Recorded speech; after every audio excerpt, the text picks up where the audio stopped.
Sous la pluie battante, Éloi courait, le souffle court, ses pas résonnant sur les pavés glissants d'une ruelle parisienne. La marque sur son cou brûlait comme un fer rouge, un rappel cruel du lien qu'il ne pouvait ni accepter ni renier.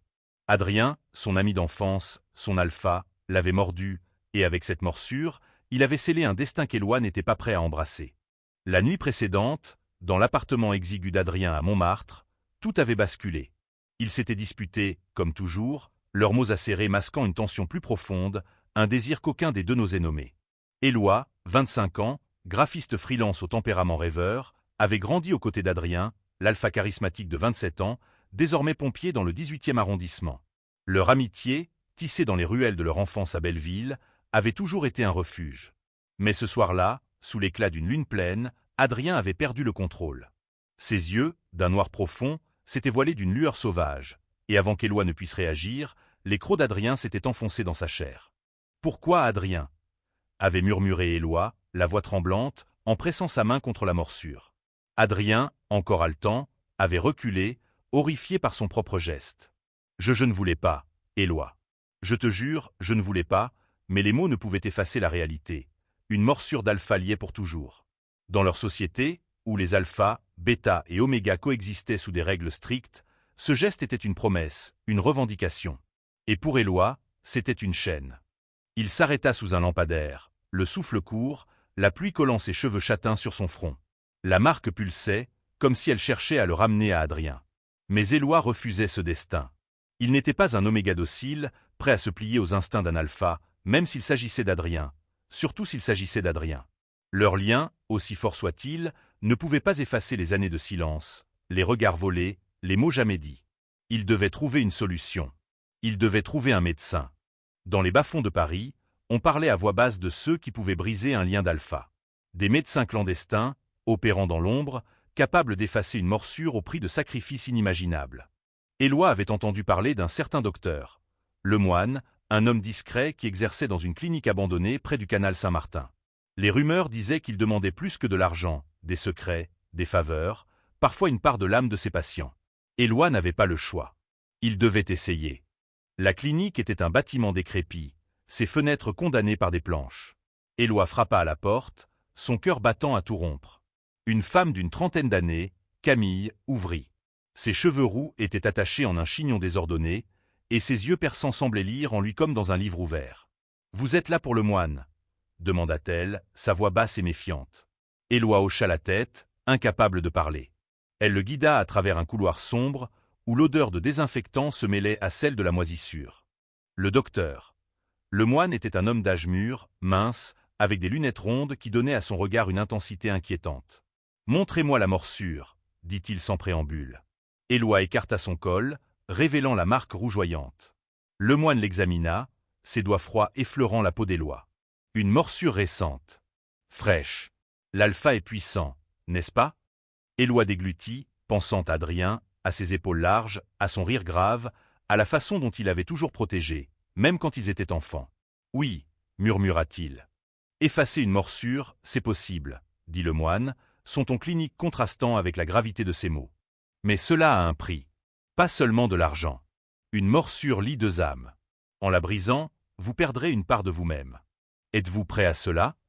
Éloi serra les poings. Perdre une part de lui-même ou perdre sa liberté.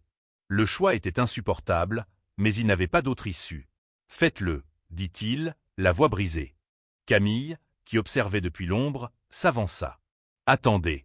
Vous ne savez pas ce que vous demandez. J'ai vu des gens sortir d'ici changés. Vide. Elle posa une main sur son bras, son regard empreint d'une compassion inattendue. Pourquoi voulez-vous effacer cette morsure? Éloi ferma les yeux, les images d'Adrien défilant dans son esprit. Leur rire d'enfant, leur dispute d'adolescente, la chaleur de son corps contre le sien la nuit dernière. Parce que je ne peux pas être à lui. Pas comme ça. Ce premier fichier, 1000 mots environ, pose les bases de l'histoire. Un lien interdit entre Éloi et Adrien, une morsure qui les unit malgré eux, et la quête désespérée d'Éloi pour retrouver sa liberté. Les 7 prochains fichiers développeront le drame, les tensions et les choix déchirants qui mèneront à un dénouement poignant et significatif. Éloi passa la nuit dans une chambre exiguë de la clinique, un matelas usé sous lui et le bourdonnement d'un néon défectueux au-dessus de sa tête. Le doute l'assaillait, mais chaque pulsation de la morsure sur son cou le ramenait à sa décision. Il ne pouvait pas vivre ainsi, enchaîné à Adrien par un instinct primal qu'il n'avait pas choisi. Camille, la femme rousse, revint au petit matin avec un plateau de café et de pain rassis. « Vous n'avez pas dormi », constata-t-elle, ses yeux scrutant les cernes d'Éloi. « Ce n'est pas un endroit pour trouver le sommeil, » répondit-il, la voix rauque. Elle s'assit en face de lui, croisant les bras. « Parlez-moi de lui. » L'alpha. Pourquoi est-ce si dur de le quitter? Éloi hésita. Parler d'Adrien, c'était rouvrir une plaie qu'il avait tenté d'ignorer pendant des années. Ils s'étaient rencontrés à l'école primaire, dans une cour de récréation où Adrien, déjà grand pour son âge, avait repoussé un garçon qui se moquait d'Éloi à cause de ses dessins maladroits. « Ignore-les », avait dit Adrien, en lui tendant une main ferme. Depuis ce jour, ils étaient inséparables. Les années avaient forgé un lien indéfectible. Les soirées à écouter de la musique dans la chambre d'Adrien, les balades nocturnes le long de la Seine, les rêves partagés d'un avenir où il serait libre. Mais à l'adolescence, quelque chose avait changé. Les regards d'Adrien s'attardaient trop longtemps, sa voix devenait plus douce quand il parlait à Éloi. Et Éloi, malgré lui, sentait son cœur s'accélérer. « Il m'a toujours protégé », murmura Éloi à Camille. « Mais cette morsure, ce n'est pas de l'amour. C'est de la possession. » Camille haussa un sourcil. « Et s'il vous aimait vraiment? Les alphas ne mordent pas par hasard. » Éloi serra les dents. Il refusait de croire que l'acte d'Adrien était autre chose qu'un moment d'égarement. Pourtant, une part de lui, une part qu'il haïssait, brûlait de retourner auprès de lui, de se perdre dans la chaleur de ses bras. Le docteur. Le moine interrompit leur conversation, son manteau gris flottant comme une ombre. « Suivez-moi », ordonna-t-il. Il guida Éloi dans une salle stérile, où une table d'opération trônait sous une lumière crue. Des instruments étranges, mi-médicaux, mi-ésotériques, étaient alignés sur un chariot. « Allongez-vous », dit le moine. Éloi obéit, le cœur battant. « Cela va faire mal », ajouta le médecin, presque avec indifférence. « Pas seulement physiquement. Une morsure d'alpha est plus qu'une marque. Elle lie vos émotions, vos pensées. En l'effaçant, vous risquez de perdre des souvenirs, des sentiments, peut-être même une part de votre lien avec lui. » Éloi ferma les yeux, pensant à Adrien. À son rire rauque, à la façon dont il plissait les yeux quand il réfléchissait. À la nuit où tout avait changé, quand Adrien l'avait embrassé pour la première fois, quelques semaines avant la morsure. Ce baiser, volé dans l'ombre d'un bar, avait été un feu d'artifice, un mélange de peur et de désir. Mais la morsure avait tout gâché. Elle avait transformé leur amour naissant en une obligation, une cage. « Je suis prêt », murmura Éloi, même si chaque fibre de son être hurlait le contraire. Le moine injecta un liquide dans son bras, une sensation de froid envahissant ses veines. Puis, il plaça une sorte de scalpel lumineux contre la morsure. La douleur fut immédiate, comme si on arrachait une partie de son âme. Éloi cria, ses mains agrippant la table. À travers le brouillard de la douleur, il vit des flashs de son passé avec Adrien. Leur rire dans un parc, leur dispute sous la pluie, la chaleur de son corps contre le sien. Était-il en train de perdre tout cela? Était-ce le prix de sa liberté? Quand la procédure s'arrêta, Éloi était trempé de sueur, la gorge sèche. La marque sur son cou était toujours là, mais elle semblait moins vive, comme une cicatrice en voie de disparition. « Ce n'est que la première étape, » dit le moine. « Il faudra plusieurs séances. Et un paiement. » Éloi fronça les sourcils. « Quel genre de paiement ?» Le moine sourit, un sourire qui n'avait rien de rassurant. « Vous le saurez bientôt. » Camille escorta Éloi hors de la salle, son expression indéchiffrable. « Vous devriez rentrer chez vous, réfléchir, » dit-elle. Mais Éloi savait qu'il ne pouvait pas retourner à son appartement. Pas encore. Pas alors qu'Adrien risquait de l'y attendre. Il marcha sans but dans les rues de Paris, la pluie masquant ses larmes. Chaque pas semblait le rapprocher d'un vide qu'il ne comprenait pas encore. Ce deuxième fichier, 1000 mots environ, approfondit la relation entre Éloi et Adrien à travers des souvenirs, tout en introduisant les premiers effets de la procédure d'effacement. La tension monte alors qu'Éloi commence à réaliser le coût réel de sa décision. Les rues de Paris semblaient plus sombres ce soir-là, comme si la ville elle-même conspirait pour refléter le chaos dans l'esprit d'Éloi. La morsure, bien que moins ardente, continuait de murmurer à son âme, un écho d'Adrien qu'il ne pouvait ignorer. Il s'arrêta devant un café près de la Seine, ses néons rouges projetant des reflets dans les flaques d'eau. À l'intérieur, l'odeur de café et de croissant chaud contrastait avec l'amertume qui pesait sur lui. Il commanda un espresso, espérant que la caféine calmerait ses tremblements. Mais alors qu'il portait la tasse à ses lèvres, une silhouette familière entra dans le café. Adrien. Ses cheveux noirs étaient humides de pluie, sa veste de pompier ouverte sur un t-shirt blanc qui soulignait ses épaules larges. Ses yeux, d'ordinaire si confiants, étaient voilés d'une douleur qu'Éloi ne lui avait jamais vue. « Éloi, » dit Adrien, sa voix basse, presque suppliante. Il s'approcha, mais Éloi recula instinctivement. « Ne fais pas ça, » murmura Éloi. « Pas ici. » Adrien s'arrêta, ses mains levées comme pour apaiser un animal blessé. « Je t'ai cherché partout. Pourquoi tu ne réponds pas à mes messages ?» Éloi détourna le regard, la morsure pulsant légèrement sous son écharpe. « Parce que je ne peux pas, Adrien. Pas après ce que tu as fait. » Adrien s'assit en face de lui, ignorant les regards curieux des autres clients. « Je ne voulais pas te mordre, Éloi. Tu dois me croire. J'ai perdu le contrôle, mais je ne regrette pas ce que je ressens pour toi. » Ces mots frappèrent Éloi comme un coup de poignard. Il voulait hurler, lui dire que l'amour ne justifiait pas tout, que cette morsure l'avait privé de son libre arbitre. Mais une partie de lui, celle qui se souvenait des nuits passées à parler jusqu'à l'aube, vacillait. « Tu ne comprends pas, » dit Éloi, la voix tremblante. « Cette morsure, c'est une chaîne. Je ne veux pas être lié à toi comme ça. » Adrien serra les poings, ses jointures blanchissant. « Et moi, je ne veux pas te perdre. Pas encore. » Le silence qui suivit fut lourd, chargé de tout ce qu'il n'avait jamais osé se dire. Éloi se leva, incapable de supporter plus longtemps ce regard qui le transperçait. « Je dois y aller, » murmura-t-il avant de quitter le café, laissant Adrien seul sous les néons. Dehors, la pluie redoubla, trempant ses vêtements. Éloi marcha jusqu'au canal Saint-Martin, où il retrouva Camille, adossée à un mur, une cigarette entre les lèvres. « Vous avez l'air d'un chien mouillé, » dit-elle, un sourire en coin. Éloi ne répondit pas, trop épuisé pour jouer les bravaches. « Pourquoi vous faites ça ?» demanda-t-il soudain. « Pourquoi aider le moine ?» Camille tira une bouffée, son regard perdu dans l'eau sombre du canal. « Disons que j'ai mes propres dettes à payer. Et vous, pourquoi vous continuez? Vous venez de voir votre alpha, et pourtant vous êtes ici. » Éloi ne répondit pas immédiatement. Il repensait à la douleur dans les yeux d'Adrien, à la façon dont il avait voulu tendre la main, le toucher, le rassurer. Mais il ne pouvait pas. Pas tant que la morsure le liait à lui. « Parce que je veux être libre, » dit-il enfin. Camille haussa les épaules. « La liberté a un prix. Le moine vous le rappellera demain. » Le lendemain, Éloi retourna à la clinique, le cœur lourd. Le moine l'attendait avec un air plus grave que la veille. « La deuxième séance est plus intense, » prévint-il. « Vous perdrez davantage. Peut-être des souvenirs précis. Peut-être des émotions. » Éloi hocha la tête, déterminé. La procédure fut encore plus douloureuse, comme si on arrachait des fils de son être. Des images d'Adrien défilaient, leur premier baiser, une dispute à propos d'un concert, un été où ils avaient nagé dans la Seine. Quand il revint à lui, il se sentait étrangement vide, comme si une partie de son cœur manquait. « Le paiement, » dit le moine, brisant le silence. « Je veux un secret, quelque chose que vous n'avez jamais dit à personne. » Éloi fronça les sourcils, déstabilisé. « Pourquoi ?»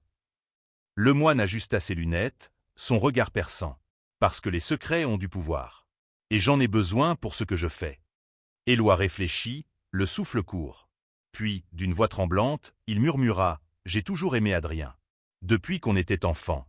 Mais je ne lui ai jamais dit, parce que j'avais peur qu'il ne m'aime pas en retour. » Le moine hocha la tête, satisfait. « Cela suffira pour aujourd'hui. » Éloi quitta la clinique, les jambes faibles, le poids de son aveu pesant sur lui. Avait-il trahi Adrien en révélant ce secret? Ou était-ce lui-même qu'il trahissait? Ce troisième fichier, 1000 mots environ, intensifie la tension émotionnelle entre Éloi et Adrien, tout en explorant les conséquences de la procédure et le mystérieux paiement demandé par le moine. L'histoire gagne en complexité avec l'introduction des sacrifices émotionnels. Les jours suivants, Éloi évita Adrien. Il éteignit son téléphone, ignora les messages qui s'accumulaient, et se cloîtra dans son petit appartement à Belleville. Mais la morsure, bien qu'atténuée, semblait toujours vivante, comme un écho persistant d'Adrien dans son sang. Chaque nuit, il rêvait de lui, des fragments de souvenirs, mélangés à des images floues, comme si la procédure de le moine effaçait non seulement la marque, mais aussi des morceaux de sa mémoire. Un matin, alors qu'il traînait dans un marché au plus près de la porte de Clignancourt, il tomba sur une vieille photo dans un étal. 2 enfants, riant sous un cerisier en fleurs. Lui et Adrien, à peine 10 ans, leur visage illuminé par l'innocence. Éloi acheta la photo, la gorge nouée. Il ne se souvenait plus de ce moment précis, et cette absence le terrifiait. Était-ce la procédure? Ou simplement le temps qui effaçait tout? Il retourna à la clinique, déterminée à en finir. Camille l'accueillit, plus distante cette fois. « Vous revenez encore, dit-elle, son ton teinté de reproche. Vous savez que chaque séance vous prend quelque chose, n'est-ce pas ?» Éloi hocha la tête, les mâchoires serrées. « Je n'ai pas le choix. » Mais au fond, il n'en était plus si sûr. La douleur dans les yeux d'Adrien au café, son aveu d'amour, tout cela le hantait. Et si Camille avait raison? Et si Adrien l'aimait vraiment, au-delà de l'instinct d'Alpha? Dans la salle d'opération, le moine était déjà prêt, ses instruments alignés comme des armes. « Cette séance sera décisive, dit-il. La marque s'effacera presque entièrement. Mais vous perdrez plus que des souvenirs. Vous pourriez perdre la capacité de ressentir certaines émotions liées à lui. » Éloi déglutit, la peur montant en lui. Perdre ses sentiments pour Adrien? Était-ce vraiment ce qu'il voulait? Mais il pensa à la morsure, à la sensation d'être enchaîné, et il hocha la tête. Continuez. La douleur fut insoutenable, comme si on arrachait son cœur à main nue. Des flashs de sa vie défilaient. Adrien lui apprenant à faire du vélo, leur dispute d'adolescent, la chaleur de son souffle contre son cou la nuit de la morsure. Quand il revint à lui, il était en larmes, incapable de dire pourquoi. La marque sur son cou n'était plus qu'une ombre pâle, presque invisible. Mais il se sentait vide, comme si une partie de son âme avait disparu. « Le paiement, » dit le moine, son regard perçant. « Cette fois, je veux une promesse. Si je vous appelle, vous viendrez. Peu importe où, peu importe quand. » Éloi fronça les sourcils, méfiant. « Pourquoi? Qu'est-ce que vous faites avec tout ça? Les secrets, les promesses ?» Le moine sourit, énigmatique. « Disons que je collecte ce que les autres jettent. Acceptez, ou la marque reviendra. » Éloi n'avait pas le choix. Il hocha la tête, scellant une promesse dont il ignorait les conséquences. En quittant la clinique, il croisa Camille, qui fumait sous un réverbère. « Vous avez l'air d'un fantôme, » dit-elle. Éloi esquissa un sourire amer. « Peut-être que j'en suis un. » Elle le fixa longuement, puis tendit sa cigarette. « Prenez-la. Vous en avez besoin. » Éloi refusa, mais il s'attarda, cherchant du réconfort dans son regard. « Pourquoi vous restez avec lui ?» demanda-t-il. Le moine. Il est étrange. Camille haussa les épaules. Il m'a sauvé, il y a longtemps. Mais tout le monde paie un prix pour ses services. Même moi. Éloi rentra chez lui, la photo des 2 enfants dans sa poche. Il la posa sur sa table de nuit, espérant que son image raviverait quelque chose en lui. Mais quand il ferma les yeux, il ne vit qu'un vide. Le lendemain, incapable de supporter le silence, il ralluma son téléphone. Une dizaine de messages d'Adrien l'attendaient, chacun plus désespéré que le précédent. « Éloi, parle-moi. Je t'en supplie. » Il ferma les yeux, le cœur serré. Il voulait répondre, mais une partie de lui, celle qui avait aimé Adrien si fort, semblait s'être éteinte. Il décida de le voir, une dernière fois. Ils se retrouvèrent sur le pont des Arts, sous un ciel gris. Adrien était là, les mains dans les poches, ses yeux rougis par le manque de sommeil. « Tu m'évites, » dit-il, la voix brisée. Éloi voulut parler, mais les mots restaient coincés. Il voulait lui dire qu'il l'aimait, qu'il l'avait toujours aimé, mais quelque chose en lui était brisé. « Je ne peux pas, Adrien, » murmura-t-il. « Pas comme ça. » Adrien tendit la main, mais Éloi recula. « Ne me fuis pas, » supplia Adrien. Mais Éloi tourna les talons, laissant l'Alpha seul sous la pluie.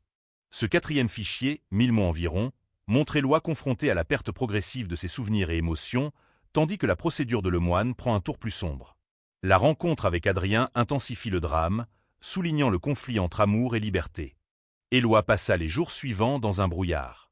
Les rues de Paris, autrefois si familières, semblaient étrangères, comme si la ville avait perdu ses couleurs. La photo de lui et Adrien sous le cerisier restait sur sa table de nuit, mais chaque fois qu'il la regardait, il ressentait un vide inexplicable. La procédure de Lemoine fonctionnait. La marque sur son cou n'était plus qu'une cicatrice à peine visible. Mais à quel prix? Il évitait les endroits où il risquait de croiser Adrien. Le café près de la Seine, les ruelles de Montmartre, les quais où ils avaient l'habitude de marcher. Pourtant, Adrien était partout, dans chaque recoin de son esprit, même si les souvenirs devenaient flous. Éloi se surprenait à oublier des détails. La chanson qu'ils écoutaient en boucle à 16 ans, le goût du vin qu'ils avaient partagé un soir d'été. Était-ce la procédure, ou son propre cœur qui se protégeait? Un soir, poussé par un mélange de désespoir et de curiosité, Éloi retourna à la clinique. Camille était là, triant des dossiers dans l'entrée. « Vous ne devriez pas revenir, » dit-elle, sans lever les yeux. « Le moine prend trop de vous. » Éloi ignora son avertissement. Je veux en finir. Complètement. Camille soupira, posant les dossiers. Vous pensez que c'est la morsure qui vous lie à lui? Ce n'est pas la morsure, Éloi. C'est ce que vous ressentez. Ces mots le frappèrent, mais il les repoussa. Il ne voulait pas entendre la vérité. Pas maintenant. Le moine l'attendait dans la salle d'opération, ses lunettes reflétant la lumière crue. Dernière séance, dit-il, son ton presque solennel. Après cela, la marque disparaîtra pour de bon. Mais vous perdrez tout ce qui vous lie à lui. Êtes-vous sûr? Éloi hésita, pour la première fois. Il pensa à Adrien, à son regard brisé sur le pont des Arts. Mais il pensa aussi à la liberté, à la possibilité de vivre sans cette chaîne invisible. Oui, murmura-t-il, la voix tremblante. La procédure fut la plus douloureuse de toutes. Éloi hurla, son corps convulsant sous l'intensité. Des images d'Adrien défilaient, mais elles s'effaçaient presque instantanément, comme des photos jetées au feu. Quand il revint à lui, il était vidé, à peine capable de tenir debout. La marque avait disparu. Il passa une main sur son cou, ne sentant qu'une police. Mais il ne ressentait rien, ni soulagement, ni tristesse, ni colère. Juste un vide. Le paiement, dit le moine, brisant le silence. Cette fois, je veux un serment. Si je vous appelle, vous devrez m'aider, quoi qu'il arrive. Éloi fronça les sourcils, épuisé. Aider à quoi? Le moine esquissa un sourire énigmatique. Vous le saurez le moment venu. Éloi n'avait plus la force de discuter. Il hocha la tête, scellant un pacte dont il ignorait la portée. En quittant la clinique, il croisa Camille, qui le regarda avec une tristesse qu'il ne comprenait pas. « Vous avez fait votre choix, dit-elle. J'espère que vous ne le regretterez pas. » Éloi ne répondit pas. Il rentra chez lui, s'effondrant sur son lit. La photo sous le cerisier semblait le narguer. Il la prit, prêt à la déchirer, mais s'arrêta. Pourquoi ne pouvait-il pas s'en débarrasser? Le lendemain, poussé par une impulsion qu'il ne comprenait pas, Éloi alla chez Adrien. L'appartement de Montmartre était silencieux, la porte entr'ouverte. À l'intérieur, Adrien était assis sur le canapé, une bouteille de vin à moitié vide devant lui. Il leva les yeux, et Éloi vit la douleur brute dans son regard. « Tu es venu, » murmura Adrien, comme s'il n'osait y croire. Éloi s'approcha, hésitant. « Je voulais te voir. » Mais les mots sonnaient creux, comme s'ils venaient de quelqu'un d'autre. Adrien se leva, s'approchant lentement. « La marque, elle est partie, » dit-il, la voix brisée. Éloi hocha la tête, incapable de croiser son regard. « Je l'ai fait effacer. » Adrien serra les poings, ses yeux brillants de larmes contenues. « Pourquoi, Éloi? Pourquoi tu ne m'as pas laissé une chance ?» Éloi voulut répondre, dire qu'il l'aimait, qu'il avait toujours voulu être avec lui, mais les mots ne venaient pas. La procédure avait pris plus qu'il ne l'imaginait. « Je ne sais pas qui je suis sans toi, » murmura Adrien, sa voix tremblante. Éloi sentit une douleur sourde dans sa poitrine, mais elle était lointaine, comme un écho. « Je suis désolé, » dit-il, et il le pensait, même s'il ne ressentait plus la force de cet amour. Il tourna les talons, laissant Adrien seul dans l'appartement. Ce 5e fichier, 1000 mots environ, marque un tournant dans l'histoire. La marque est effacée, mais Éloi réalise qu'il a perdu bien plus que prévu. Sa confrontation avec Adrien révèle l'ampleur de son sacrifice, tandis que le pacte avec le moine prend une tournure inquiétante. Les semaines qui suivirent furent un flou pour Éloi. Il reprenait son travail de graphiste, traçait des lignes sur sa tablette, mais ses dessins semblaient fades, dépourvus de l'étincelle qui les rendait autrefois uniques. Ses amis remarquaient son silence, sa distance, mais il esquivait leurs questions. La vérité était qu'il ne savait plus qui il était. La disparition de la morsure avait libéré son corps, mais son âme semblait prisonnière d'un vide qu'il ne pouvait nommer. Un soir, alors qu'il rangeait son appartement, il retrouva un carnet qu'il utilisait à l'adolescence. À l'intérieur, des pages remplies de dessins d'Adrien, son profil, son sourire, ses yeux plissés par le soleil. Éloi feuilleta le carnet, cherchant à ressentir quelque chose, mais les images semblaient appartenir à un autre. Il referma le carnet, le cœur lourd. Avait-il fait le bon choix? Un appel anonyme brisa sa routine. Une voix féminine, qu'il reconnut comme celle de Camille. « Le moine veut vous voir. Ce soir. » Éloi sentit un frisson le parcourir. Le pacte. Il avait presque oublié. Il enfila sa veste et se rendit à la clinique, l'estomac noué. La nuit était froide, les rues désertes, et la clinique semblait plus sinistre que jamais. Le moine l'attendait dans une pièce qu'Éloi n'avait jamais vue, remplie d'étagères couvertes de fioles et de livres anciens. « Vous avez honoré votre promesse, » dit le moine, sans préambule. « Maintenant, il est temps de payer. » Éloi fronça les sourcils. « Qu'est-ce que vous voulez ?» Le moine désigna une fiole contenant un liquide rougeoyant, semblable à du sang. « J'ai besoin de votre aide pour une dernière étape. Une expérience. » Éloi recula, méfiant. « Quel genre d'expérience ?» Le moine expliqua, son ton clinique masquant une excitation contenue. Les morsures d'alpha ne sont pas seulement physiques. Elles contiennent une essence, une énergie. J'ai collecté des fragments de ces liens brisés, vos secrets, vos souvenirs, vos promesses. Avec eux, je peux créer quelque chose de nouveau. Éloi sentit la nausée monter. Créer quoi? Le moine sourit, un éclat inquiétant dans les yeux. Un moyen de contrôler les liens. De les manipuler. Imaginez un monde où les alphas et les omégas pourraient être liés ou séparés à volonté. Éloi recula, horrifié. Vous voulez jouer avec nos âmes? Le moine haussa les épaules. Je veux offrir la liberté. La vraie liberté. Pas celle que vous pensez avoir gagnée. Éloi pensa à Adrien, à la douleur dans ses yeux, à la façon dont il l'avait repoussé. Était-ce cela, la liberté? Un vide sans fin? Camille entra, son visage fermé. Ne faites pas ça, Éloi, dit-elle, la voix basse. Vous ne savez pas ce qu'il fait avec ces fragments. Mais le moine l'ignora, tendant la fiole à Éloi. Versez ceci dans une machine, là-bas. C'est tout ce que je vous demande. Éloi prit la fiole, ses mains tremblantes. Il voulait refuser, mais le poids du pacte pesait sur lui. Il s'approcha de la machine, une structure complexe de tubes et de lumière, et versa le liquide. Une lueur rouge envahit la pièce, et Éloi sentit un frisson, comme si une partie de lui venait de s'éteindre. Le moine applaudit, ravi. « Parfait. Vous êtes libre, maintenant. » Mais Éloi ne se sentait pas libre. Il quitta la clinique, ignorant les protestations de Camille. Dehors, il marcha jusqu'à la Seine, s'arrêtant sur un pont. Il sortit la photo du cerisier et la laissa tomber dans l'eau, regardant les courants l'emporter. Pourquoi ne ressentait-il rien? Le lendemain, il reçut un message d'Adrien. « Je pars. Je ne peux pas rester ici sans toi. » Éloi fixa l'écran, cherchant une réponse, mais son esprit était vide. Il tapa un simple « Prends soin de toi » et envoya le message, le cœur serré par une douleur qu'il ne comprenait plus. Camille le retrouva plus tard, dans un parc près de Notre-Dame. « Vous l'avez fait, » dit-elle, la voix pleine de reproches. « Vous avez aidé le moine. » Éloi haussa les épaules, épuisé. « Je n'avais pas le choix. » Elle secoua la tête. « On a toujours le choix. Vous venez de donner à le moine le pouvoir de détruire des vies. » Éloi fronça les sourcils. « Qu'est-ce que vous voulez dire ?» Camille détourna le regard. « Vous le saurez bientôt. » Ce 6e fichier, 1000 mots environ, révèle les intentions sombres de le moine et le rôle d'Éloi dans son plan. La perte d'Adrien devient plus concrète, tandis que le doute grandit dans l'esprit d'Éloi, préparant le terrain pour une révélation majeure. Éloi ne dormait plus. Chaque nuit, il fixait le plafond, cherchant des fragments de souvenirs d'Adrien, mais il s'effaçait comme du sable entre ses doigts. Il repensait à la fiole, à la machine de le moine, à l'étrange lueur rouge. Avait-il participé à quelque chose de plus grand, de plus dangereux qu'il ne l'imaginait? Camille avait raison, il avait fait un choix, et ce choix le hantait. Un matin, alors qu'il feuilletait un journal dans un café, un article attira son attention. Des disparitions inexpliquées dans Paris, toutes liées à des omégas ayant récemment rompu un lien d'alpha. Les autorités parlaient de coïncidence, mais Éloi sentit un frisson glacé. Le moine. Il devait savoir.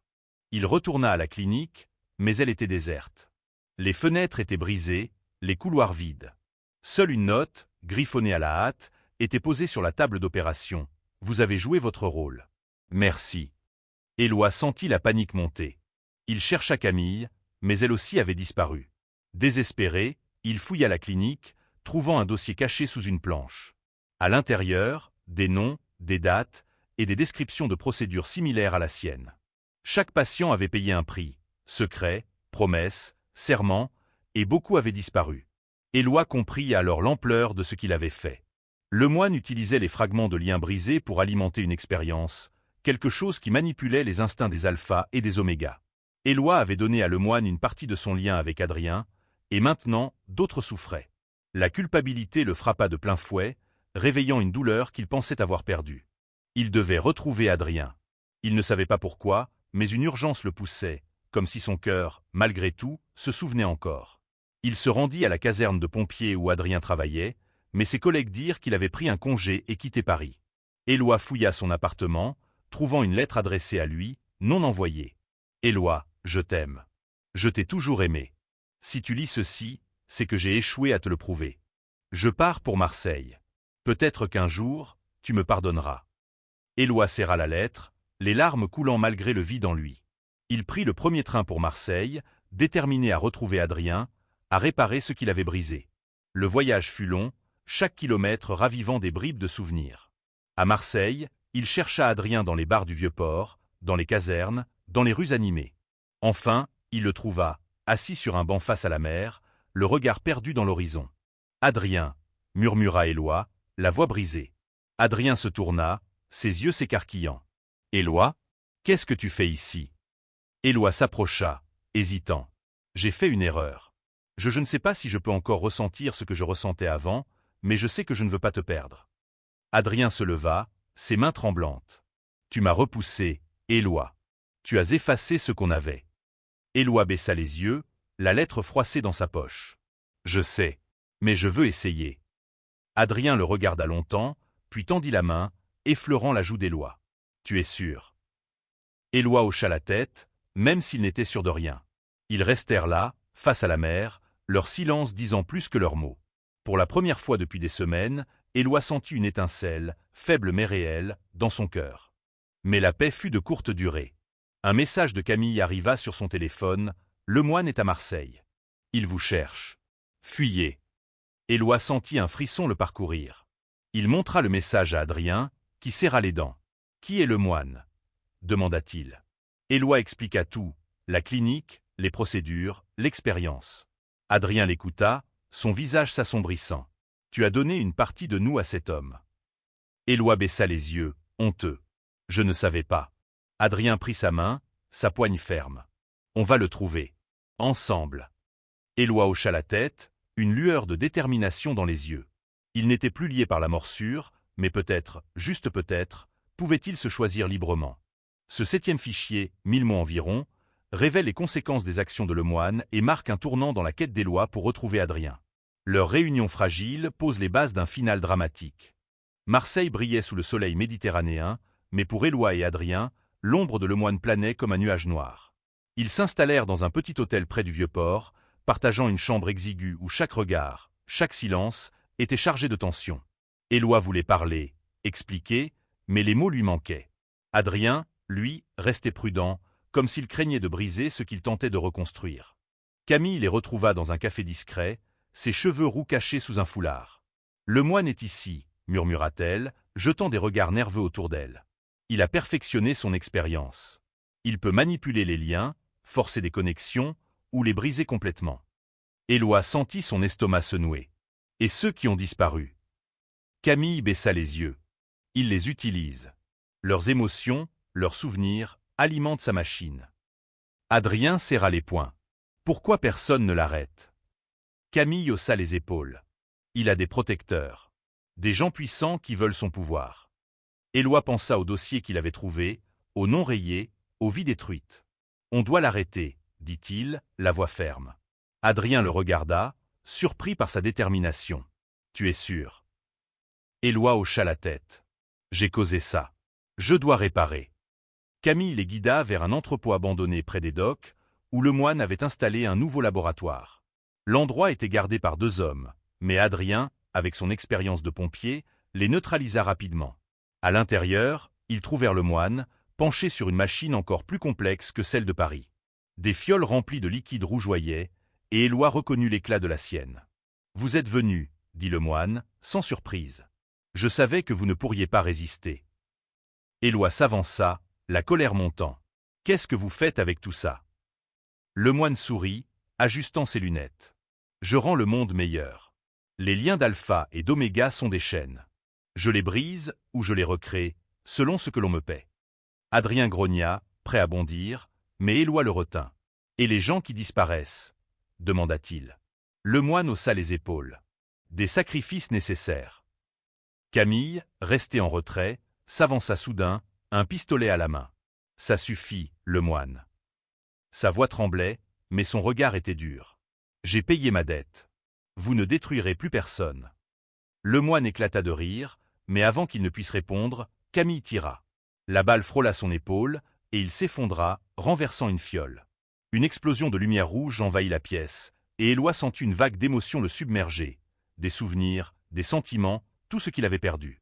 Quand la lumière s'éteignit, le moine était à terre, inconscient. Camille s'effondra, en larmes. « J'ai aidé à créer ce monstre », murmura-t-elle.